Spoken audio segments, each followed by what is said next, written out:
Hey everyone, Jim from Black Line Sabers. Just wanted to do a quick video today, not on a saber that I installed, but on one that actually just picked up at Batu at Dok-Ondar's. Um, just got back a couple days ago.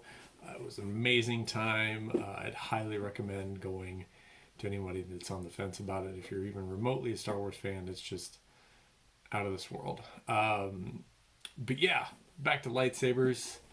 This is the Ben Solo Hilt. It comes in this awesome case. Open it up. Inside, there it is.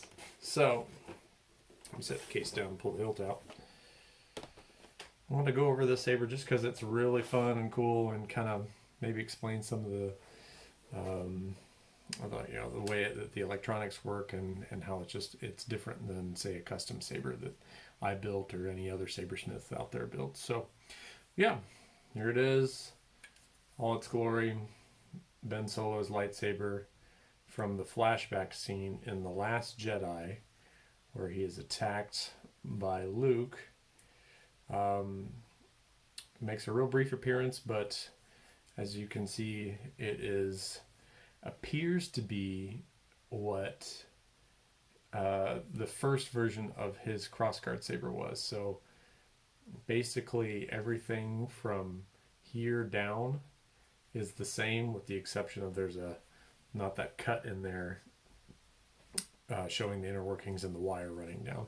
But everything else is the same though. Same red pommel cap, same belt clip here, same switch here. So yeah, everything is just about the same. It just appears that Ben modified it, put the cross guard on it, and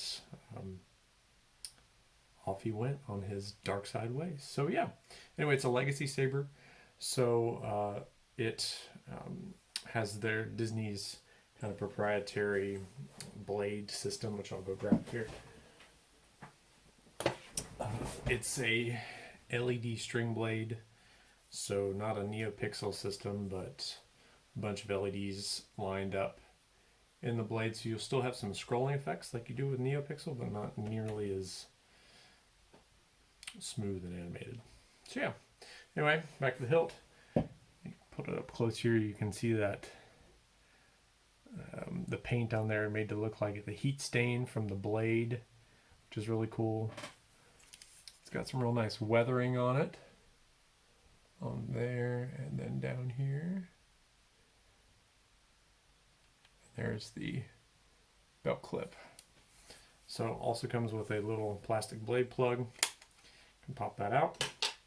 And there's a slide activation switch right here. Will not work unless the blade is in it. So here we go. Pop the blade in. It'll make a sound to indicate the blade is made connection. Then you twist and you're locked in. So let me fire it up. It's got a unique ignition sound, which is really cool. I haven't heard the ignition on any other saber, so pretty neat. But anyway, it's got that blue blade. Let me turn my light off here. There we go. Blue blade.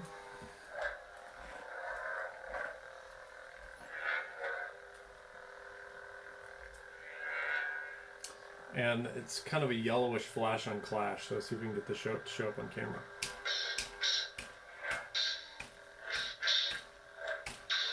There we go. So yeah, as you see, it still has the scrolling effects too. So there we go, and turn it on. Perfect. There's the hum. So yeah. There aren't any advanced effects on here like the blaster deflect or lock up force powers, none of that stuff. I mean, that's not what the saber's going for, and that's okay. Take the blade out and put the plug back in. Yeah, I really like this saber, even though it's not a custom one, that's not nearly as bright as a NeoPixel setup, or even a Tri-Creed, but that's okay. It's fun to mess around with. I mean, it definitely not, the cost isn't the same either. So if you're getting a custom saber, for me or anybody else, you're going to pay probably double what you pay at Disney World for this. But it's fun to light up, play around with. Yeah. The hilt is a lot thicker than any of the other custom sabers too. It's a beefy boy, and it's really heavy as well. I did not build my own Savi's lightsaber at Galaxy's Edge, because I built my own lightsabers. So, but I've heard that those are extremely heavy too. But yeah, still though, like a lot. Some things I really like. I like how they hid the sound vents on the pommel, so you can't really see any of that. But if you unscrew the bottom cap, which is where you get to the batteries, you can see how they did the sound venting. Let me unscrew it. There we go. Slides out. Takes 3 AA batteries. Speaker is situated right about here,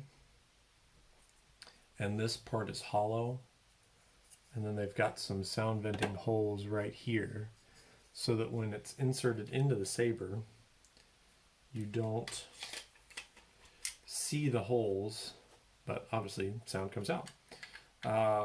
It's not a bass speaker, so it's not going to give you those deep tones that, say, any of the other sabers that I do would have, but still sounds great. I like that ignition. That kind of, it's unique. But yeah. Also really like the case that it came with, which I'll show off here just a second. Okay, that's back in there. I'll set this down. So here's the case. It's got a kind of a thin fabric liner on it. And then when you take the liner out, for this particular saber, there is a included belt clip, silver. So you take your Ben Solo hilt and slide it in there and wear it on your belt if you want to, and then take it off to play. Yeah. All right.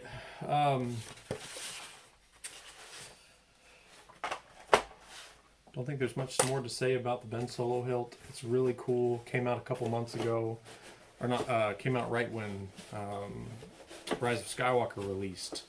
So, and I talked to a cast member there, and they said that they were sold out for, well, almost a couple days after they released it, until the day that I got there. They actually got the restock the day that I had visited Hollywood Studios. So I was extremely happy to be able to pick this hilt up. Yeah. Once again, Galaxy's Edge is awesome. I probably spent too much money there buying holocrons and kyber crystals and droids and other things too. Popcorn buckets, Millennium Falcon popcorn buckets. Yeah, awesome. It lights up. Anyway, one of the other things, saber related things that I got was this cool CoverTech clip, belt clip. You can put your CoverTech style belt holder on here, so like my Qui-Gon or Obi-Wan would fit on there well. Or there's a D-ring clip, so like a Graflex or a Luke Return of the Jedi saber that has a D-ring on it. Clip it in there, you're good to go. So it's 2-in-1 belt clip. Love it. All right, guys. Another reason I wanted to do this video, so I want to say thank you to everyone that hopped on the commission list. I'll be starting those real soon. I'm actually, as soon as I finish this video, I'm going to hop on and start doing a little pre-work on the first one, just getting things kind of designed for the chassis and parts ordered, that kind of stuff. So yeah, keep tuned to the channel so that you can see the new reviews and videos that come out. Really looking forward to a lot of the builds that popped up on the commission list, but we'll go over those when they're finished. So thanks for watching. May the force be with you. Vrepit Sa. See you real soon.